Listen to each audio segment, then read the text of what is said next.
You've got a perfectly good HT, and the radio works just fine. The antenna that came with it, well, it's okay, but you want to get a little better one. Or maybe you're in the car.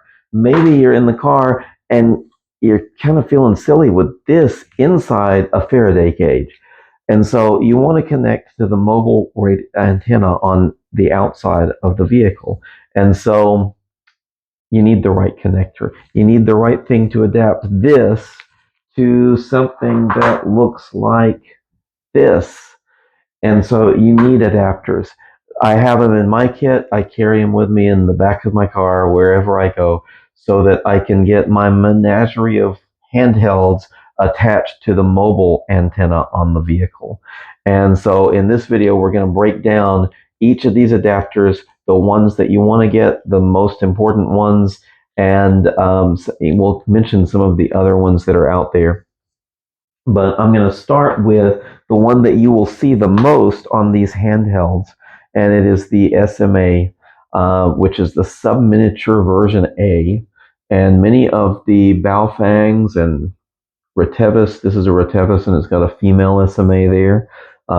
Hence, I've got an antenna with a male-to-male adapter because I had a female thread on the antenna.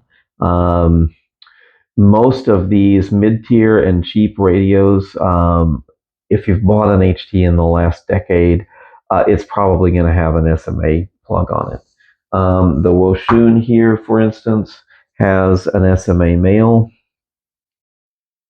and the male refers to that pin in the middle. So if it has the pin in the middle, it is male. If it has the opening in the middle, it is female. Not the threading, because sometimes people get confused looking at the threading.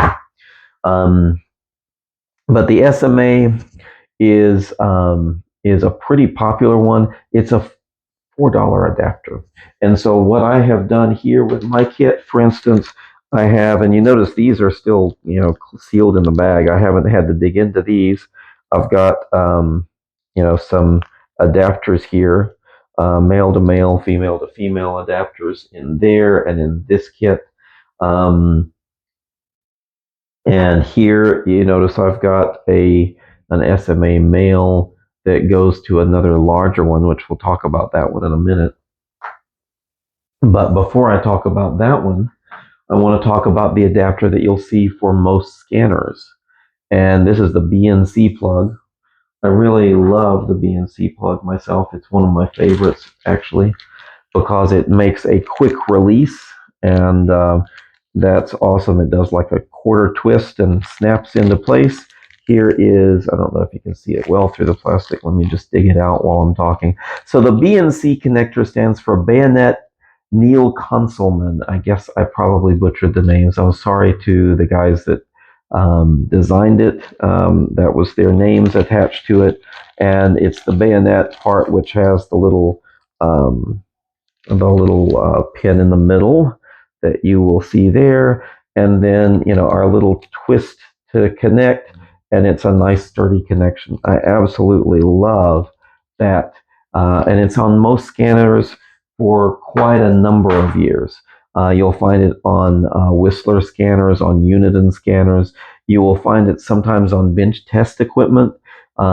It's just a nice, solid, reliable connector. Sometimes you'll find it on ICOM or Kenwood handhelds. It has a long history in RF work.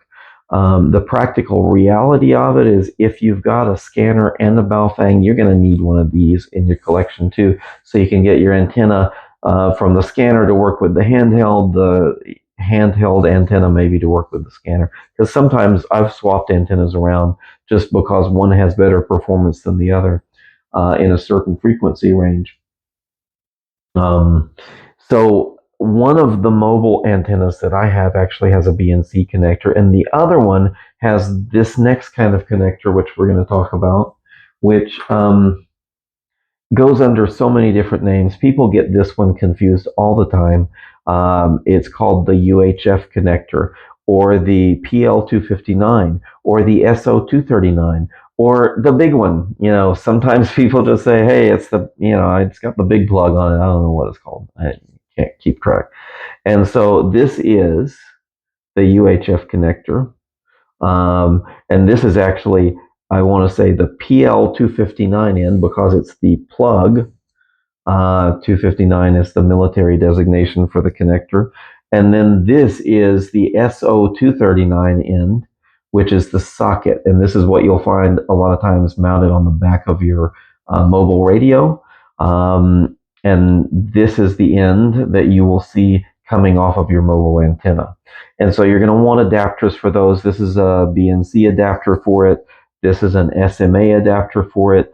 I have come to prefer the adapters with the little pigtail because I feel like it takes some of the strain off of if I've got the handheld, I'm not putting too much pressure on the antenna port there, which if I've got the big heavy cable coming down to the antenna, it feels a little like it's maybe a little rough on that antenna port.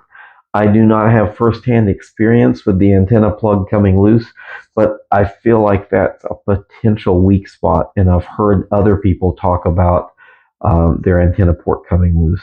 And so, anyway, all of these adapters are pretty cheap. You can get a couple for a couple dollars on Amazon.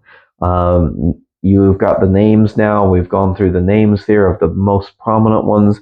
There are TNC connectors and N-type connectors and MCX connectors that are a lot less common, and it's worth knowing, I guess, that they're there. And I would bet that most of your gear, though, is going to be covered by the SMA, the BNC, and the UHF connectors.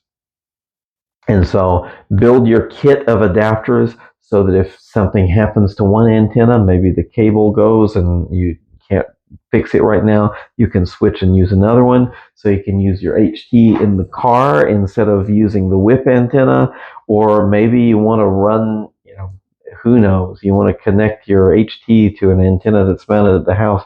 If you've got the adapters, you can get there and you're not left looking at the antenna thinking, man, I wish I could plug into that. Maybe I can get a little wire from here to there and make it work. Get the adapters. It's nice and easy to build a cheap kit. You could probably build a kit that would cover most everything for under $20. So get your adapter kit put together today to keep with you and keep with your radios and your other gear, and check back soon. If there's a special connector, maybe you've got a radio that doesn't fit anything on this list, I would love to hear about it. Make sure you comment below. If you've got any tips on some, if you've got any feedback on this little pigtail here, I'd love to hear that. Have you had an antenna connector come loose? Is that a problem? Should I even worry about that, or should I just go straight into the radio with the big heavy cable from the mag mount? Let me know about it. Write it down here. Anyway, I hope you like and subscribe and share this with other folks if you know people that could use this information. And I hope you check back soon. Thank you for stopping by.